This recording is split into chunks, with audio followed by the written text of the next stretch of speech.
Okay, it starts tomorrow. Let's go. The Wild Card Series, Astros Tigers. That is the first game. That's on You're ABC. pitching tomorrow, Ryan. NLDS. Then you got the CSs and the World Series on Fox. Remember, MLB Network's MLB Tonight, before and after every postseason game. And if your friend or family member does not have MLB Network because of a provider situation, you can stream us as a standalone. Go to MLBnetwork.com for more information. Let's go front and center. Let's kind of put the 2024 campaign and put it into a little bit of a bow. Let's start with Shohei Ohtani. Led the National League with 54 homers, 130 RBIs, 390 on-base percentage, 646 slug.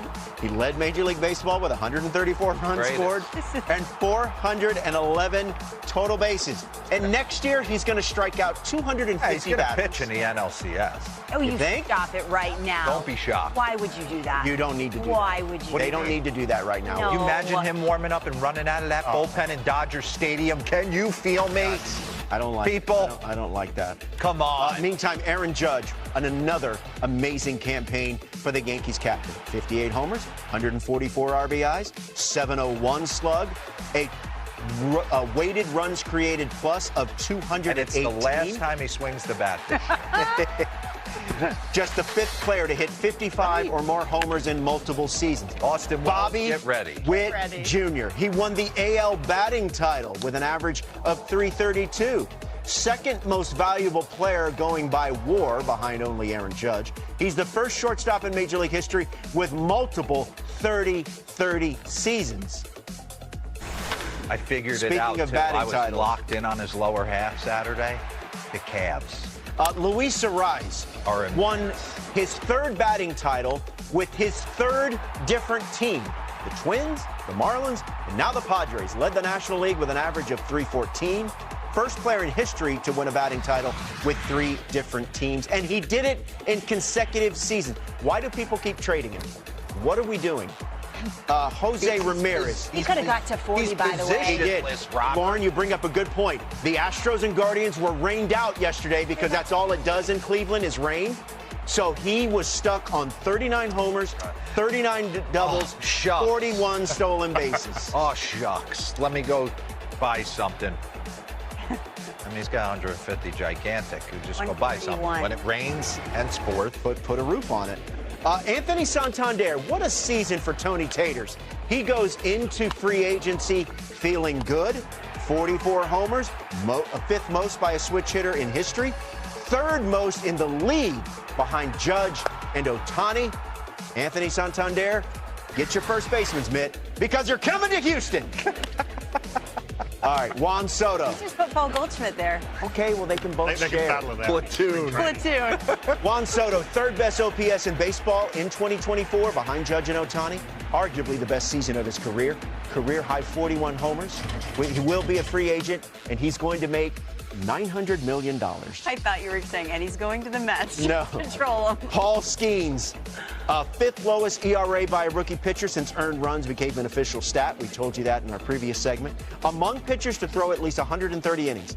He led baseball in ERA, expected ERA, and opponent OPS. And Tarek Skubal, your Game 1 starter for your Detroit Tigers, won the American League Triple Crown in pitching. 18 wins, ERA of 2.39, and 228 strikeouts. He's the first AL Triple Crown leader in a non-shortened season since Justin Verlander in 2011. Chris Sale, wow, what an acquisition by the Atlanta Braves.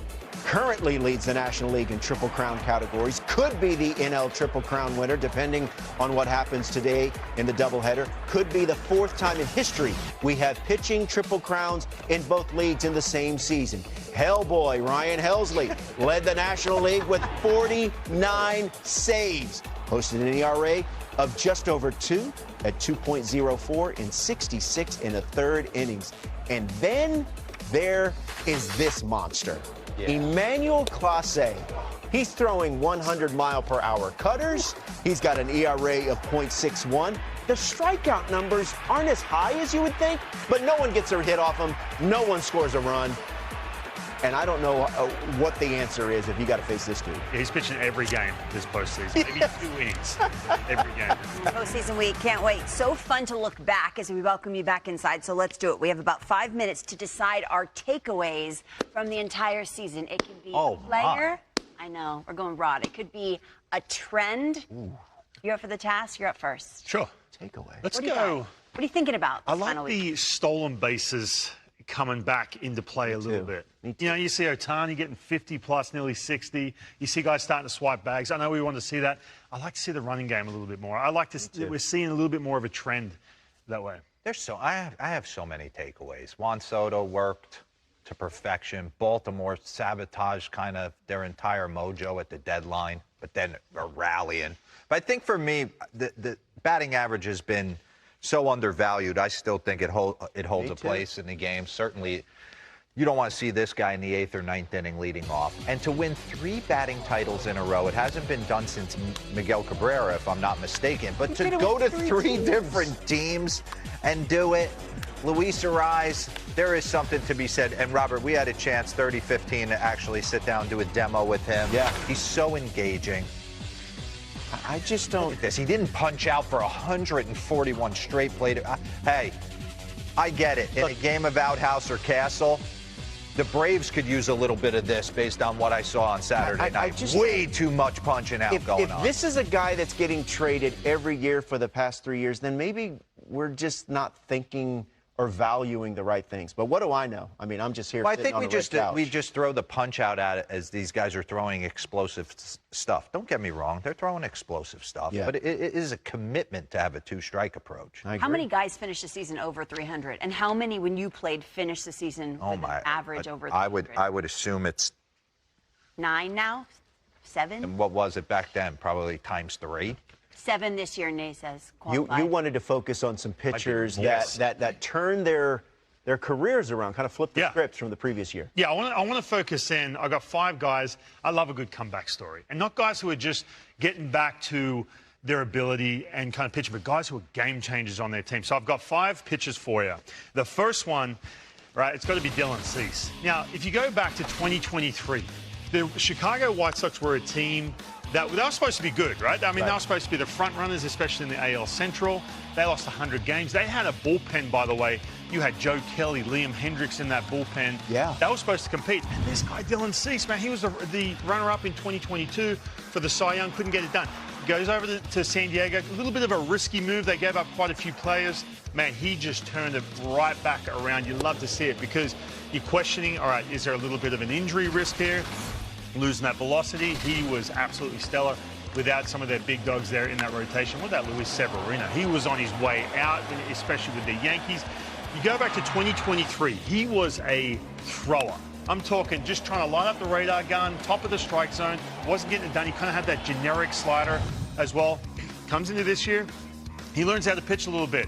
Look at that sinker. He started throwing the 2-seamer into righties. Pitch is absolutely filthy with that plus velocity. By the way, the velocity just kept creeping up on that pitch as he got more and more comfortable. And then the sweeper as well. All of a sudden, he looked around the league and said, everyone's got that sweeper. I've got to give some love to David Peterson, man. Look, last year, he was on the shuttle bus from AAA to the big leagues, kind of that fill-in role. Velocity was okay. Then he had his career thinking, all right, where am I going here with this organization, right, in regards to where do I fit in? Man, I'm telling you, he comes into 2024. Really good. Can pitch into righties.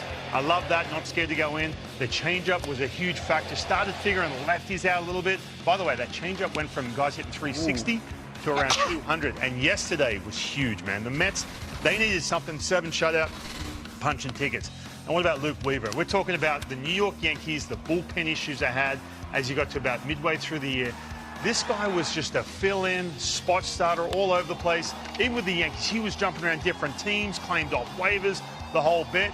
Goes into the offseason, reinvents himself, adds about 3 miles per hour, gets that changeup over, and absolutely filthy. And the demeanor, too. He completely changed everything about his game. And I get it, going from starting to the bullpen, you kind of have that. But now he's the dude, man. Now he's looking to be in the closer in pinstripes. And, of course, Chris Sale. I got to finish with him. Yeah. I mean, we talked about him just a little bit ago. But the fact that Chris Sale, you're pushing into your late 30s, shoulder injury, coming back from TJ, you're thinking to yourself, all right, where's this going? Is this going to be that kind of that expiring contract that we're overpaying for someone? And then all of a sudden he finds that slider again in a Braves uniform. He's around 50-50 on the slider fastball. Absolutely filthy. Velocity's back. He went from having a 4.3, kind of that mediocrity, is he on his way out in his career, to literally being this Cy Young coming up here in 2024, man. So I love these guys. Again, I love guys who can get back to the big leagues, big comeback story, but make an impact. All these guys are pitching in the playoffs coming up here. Congratulations to them. I mean, and to Sale, I think the Red Sox are paying his salary. Yeah. The whole thing? I think it is, Yeah. the whole thing. Oh, my gosh. That is some acquisition there. Speaking of the Atlanta Braves, they've got some very important baseball set to be played in just a few moments, in just a few hours. We've got the lowdown on the showdown and one of the most unique settings and scenarios in recent baseball history. It's a doubleheader with the postseason on the line for the Mets and the Braves. We'll chat with Joel Sherman on the other side, live from Cobb County, Georgia. Stay with us.